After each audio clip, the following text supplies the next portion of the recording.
Tragedi yang mengenaskan dan menyedihkan pernah terjadi beberapa waktu silam di sungai ini, yaitu kejadian seorang anak perempuan yang tenggelam ke dalam sungai saat ia sedang bermain bersama teman-temannya di pinggiran sungai.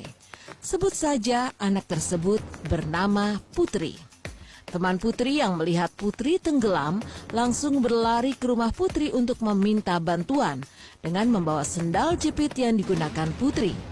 Sang ayah yang bernama Darta sangat kaget dan langsung mencari ke sungai. Warga desa pun ikut membantu pencarian Putri yang hilang tenggelam.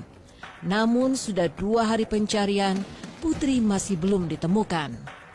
Salah seorang warga bernama Supardi berinisiatif memanggil seorang pawang buaya karena beberapa kali memang buaya sering menampakkan diri di sungai Cipunagara tersebut. Abah sebagai pawang buaya pun diceritakan kronologis kejadian oleh Darta, ayah Putri. Selesai Darta menceritakan kejadian, Abah mengatakan kalau putrinya sekarang dalam keadaan yang aman dan berada di tempat yang aman, juga tidak kelaparan. Mendengar hal tersebut, Darta sangat senang karena mengetahui anaknya baik-baik saja. Namun tiba-tiba Abah menambahkan kalau Putri sekarang bukan berada di dunia manusia, melainkan di alam yang lain. Tepatnya berada di kerajaan Lelembut, penguasa kerajaan Kedung Cipunagara. Darta dan Supardi yang mendengar hal tersebut hanya bisa diam dan bingung. Abah kembali mengatakan kalau Putri dapat diselamatkan kembali ke dunia manusia, namun ada syaratnya. Berbentuk apapun nanti Putri, haruslah Darta mengakuinya sebagai anaknya. Karena apa yang dilihat manusia di dunia Lelembut biasanya berbeda dari seharusnya. Menyetujui hal tersebut, Abah yang adalah pawang buaya dan orang pintar setempat pun membawa Darta dan Supardi ke alam gaib. Menurut cerita Supardi, alam gaib itu benar adanya, berada di dasar sungai Cipunagara. Ada sebuah kerajaan Kedung Cipunagara.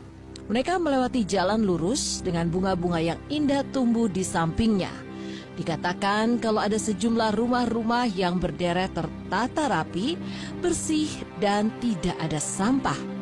Sepanjang jalan yang dilalui, mereka tidak henti-hentinya berdecak kagum dalam hati, menyaksikan keanehan dan keindahan yang tampak di depan mata. Sejumlah penduduk yang berpapasan dengan mereka juga ramah-ramah, selalu mengangguk dan tersenyum. Dan yang unik, pakaian yang dikenakan oleh warga di sana warnanya semua hitam. Mereka juga memakai sebuah ikat kepala berwarna hitam, baik laki-laki maupun perempuan. Setelah lamanya mereka berjalan kaki, akhirnya mereka sampai di sebuah istana. Diceritakan kalau Abah, Darta, dan Supardi bertemu dengan seseorang yang sedang duduk di kursi yang mewah dan antik. Ia adalah seorang yang dihormati oleh bangsanya, yaitu Raja Kerajaan Kedung Cipunagara. Sosok yang karismatik, berwibawa, dengan pakaian kebesaran yang bergemerlapan emas permata. Darta dan Supardi yang melihat sosok raja gaib tersebut tidak berhenti kagum dan semakin gugup.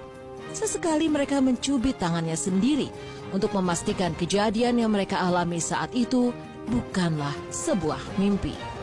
Diceritakan kalau Raja Kedung Cipunagara bertanya maksud dari kedatangan 3 manusia tersebut ke kerajaannya. Karena Darta sangat gugup, Supardi akhirnya menceritakan kehendaknya datang ke kerajaan gaib tersebut, yaitu untuk mencari seorang anak perempuan yang telah 2 hari hilang karena tenggelam di sungai Cipunagara. Mendengar hal tersebut, Raja mengatakan kalau derajat manusia jauhlah lebih tinggi daripada derajatnya dan rakyatnya di mata Sang Pencipta. Dan karena itu, kerajaan memiliki peraturan yang tidak boleh dilanggar, yaitu mengganggu manusia. Saat itu, Raja pun bertanya kepada Perdana Menterinya, apakah ada kejadian aneh pada 2 hari yang lalu? Dan diceritakan kalau 2 hari yang lalu hanya ada laporan dari warga tentang seekor anak kambing yang mengganggu tanaman sayuran warga setempat. Dan anak kambing tersebut sudah ditangkap. Mendengar hal tersebut, Darta bingung dan kembali sedih. Karena ternyata itu bukanlah anaknya, melainkan seekor kambing.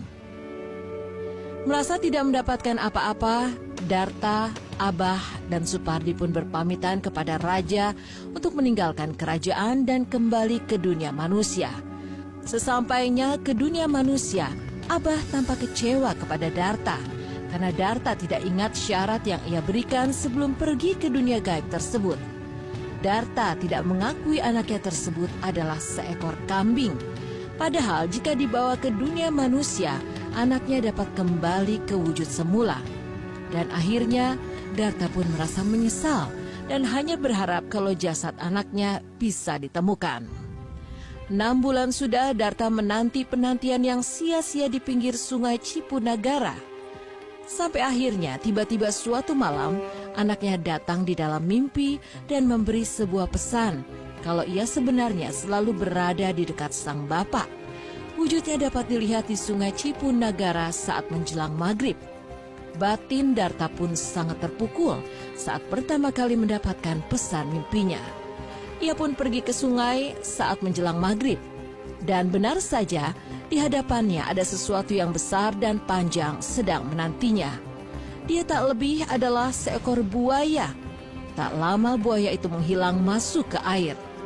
Darta yang melihat kejadian tersebut langsung menjerit sekuat tenaga memanggil nama putrinya. Sejak itu, tiap menjelang maghrib, Darta duduk di pinggir sungai Cipunagara menanti anaknya.